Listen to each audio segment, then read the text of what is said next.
Hello students, welcome back to the video on the bipolar junction transistors. So in this video, we will be seeing about the switching operation in a transistor.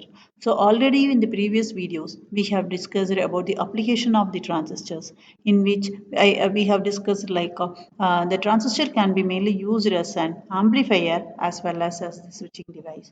So what is an amplifier? When a transistor acts in the active region, that is when your emitter to base junction is forward biased and the collector to base junction is reverse biased, the transistor will be acting as an amplifier.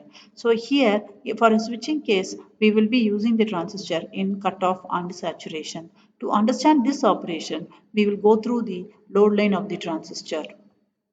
So the load line is nothing but which will give us the extreme condition of the operation of the device. So in this graph, we will be seeing what is meant by the load line. For that, we can have a simple circuit which is an PNP transistor and which is connected in a common emitter configuration. So base is the input current and collector is the output current, and we can draw the transfer characteristics, output transfer characteristics. So output characteristics is nothing but the graph which is drawn between the VCE and IC. So VCE is the voltage which is measured across my emitter to collector terminal, and IC is the output current. So here we assume that we are applying an voltage of a pulse of -10 to +10 volts to the circuit. Now, when we vary my IB current in terms of our 0.1 and 0 to zero point 0.1 milliamps, I can draw the output characteristics curve, and it is found to be crossing the point at S and C. So what is S? S stands for saturation. So saturation region is nothing but at which the both the transistors will be forward biased and there will be large amount of current flowing through the device. Similarly, when I go for a cutoff region, here both the junctions will be getting reverse biased. So with cutoff. So here this graph gives me the collector characteristics and the load line for this particular circuit with cutoff and the saturation indicated. So when my transistor switches between these two states, so the transistor is said to be acting as a switch. So in between this load line, if I select a Q point and if my transistor operates on this particular point, then the transistor will be acting as an amplifier. Now, in the previous video, we have seen the Ebers mode model, and we know that unit transistor can be represented in terms of two diodes and two current sources. So we assume that the IC is nothing but the current which is flowing here in the collector terminal, which can be given as 1 minus alpha I into ICS minus 1 minus alpha N into IES, where this alpha I and alpha N are nothing but the current gain of the transistor in the inverted mode as well as in the normal mode. And for any operation, we can see that IE is equal to IB plus IC. Now, when the diode is reverse biased, both the junctions are reverse biased, we know that there will be depletion of charge carriers at the junction, and hence inside the base region, if we see here, the concentration of the charge carriers, that the whole concentration will be uniform, and it is found to be minus Pn. That is delta PE is nothing but the variation of P region in variation of the P at near to the emitter junction, and delta PC is nothing but the variation of my holes at the collector region at the junction of my collector with the base.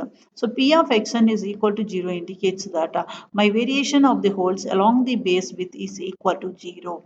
Now for this condition we can draw the equivalent circuit, and it is given like this. So in this case we know that IE is equal to IC plus IB. Since there is no variation along the base, so the current will be almost equal to 0. So the condition gives me the cutoff of the transistor.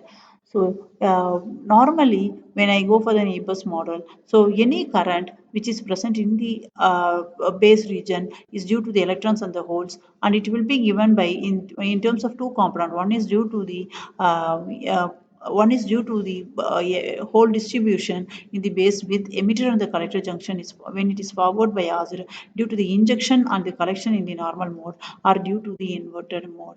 But the final current component will be given by this blue line. So now for an cutoff mode, we can see that the line is not going to be varying, but it is going to be an equal line. Similarly, when we go for the saturation, we know that saturation is where both the junctions are forward biased. So here we can see the along the base regions, we can see that my whole concentration will be positive and or it will be high, and as it goes on, as xn varies, at when xn is equal to wb, we can see that the whole concentration will be equal to 0. So this is the starting of the saturation, and in this case my VCB value will be equal to 0. So when I go on increasing my VCB, that is when I try to increase forward bias my collector to base junction more, so the device enters into the oversaturation. Oversaturation is nothing but accumulation of the charges inside the base region. So here delta PE is nothing but the charge which is present at the emitter near to the emitter, and delta PC is the charge which is present near to the collector. So this results in the accumulation of charges. So when a transistor switches from cutoff to saturation and again from saturation to cutoff, so this accumulated charges should get to 0. That is, there should be removal of these charge carriers when when it gets switched from this state to the other state. So this increases the rise time and fall time of the device. So coming to the switching cycle, we can see that this is the transistor circuit what we have, and we take to four cases. That is, one is when both the junctions are reverse biased, we take it as T naught. When both the junctions are forward biased, we take it as T2, that is, this is the T2 region.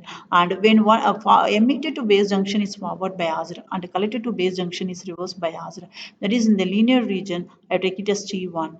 And T3 is nothing but the saturation region. Now, or I can say that T3 is the beginning of the saturation and T2 is the final saturated region. Now assume that I give an IB value such that it goes high and again it comes to minus IB value. So this is the whole distribution. This is the whole distribution of in the base during the during switching from cutoff to saturation. And the see in this diagram, it gives the base current and what is the stored charge. The stored charge is given here, and the current during and the collector current during the turn on and turn off of the transient state. Now, when we come to the graph, we can see that initially the IB value increases. That is, I increase the input current so that we assume that the emitter to base junction is forward biased and my collector to base junction is at zero potential. Now when I go for increase in the current, it will forward bias, that is from the cutoff. So T1 is the state at which my transistor is in the cutoff state. So both the junctions are initially reverse biased. Now I increase the input current so that I make the transistor emitter to base junction as forward biased. So when I forward bias it, my transistor will switch from the T0 state to T1. So T0 is nothing but T1 is nothing but the normal active region. So there will be movement of charge carriers and hence the transistor will be in the active region. Now still if I increase the base current, or if I reduce the biasing here at the collector terminal, sorry, if I forward bias this terminal at the collector to base terminal, so the beginning of saturation will take place. The beginning of the saturation is indicated by TS, and this indicates that there will be accumulation. The charges gets accumulated here and it goes to the saturation. So this point T2 is nothing but the transistor will be going to the saturated state. So after that, if I reduce my base, I can see that the charge which is getting accumulated here will be getting discharged, and finally at one point it will comes to 0. So the time taken for this charging and discharging from T2 to the 0, it will decide the switching speed of the device. It will decide how speed is my device. So normally the rise time is from the time taken for the current to reach from point 1 to point 0.9, and similarly Fall time is the time taken by the device to reach from 0.9 percentage, 90 percentage to the 10 percentage of the maximum current. So this delay time should be reduced for a good switches. So we have discussed how a transistor operates as a switch in this video. So thank you.